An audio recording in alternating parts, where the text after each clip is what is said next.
متهم بقضية مالية حتى نقرب للصورة، وصدر عليه أمر من المحكمة أن يحضر جلستها المؤرخة في فلان يوم وامتنع. هل تأتي به المحكمة مقيداً ومجبراً بالقوة أم تصدر قرار طبقاً لحقوقها القانونية غياباً؟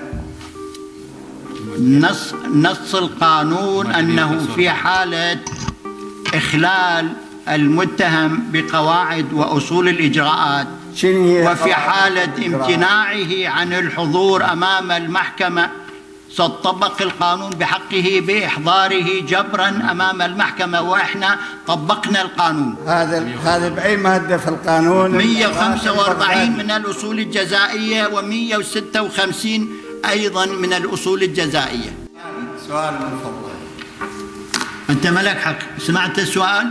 وأنت مالك حق تقعد بهذا الكرسي لأنك شخص تتجاهل القانون. أنا بحكم القانون أحاكمك، وبحكم القانون. إيش حكم القانون؟ هذا حكم أمريكا. خليك جاوب السؤال. ذنب أمريكا. جاوب السؤال. محكمة الثورة سيئة الصيت التي أصدرت قرارها بإعدام شهداء الدجيل هل صدقت من قبل محكمة التمييز؟ شهداء نعلت الله عليهم.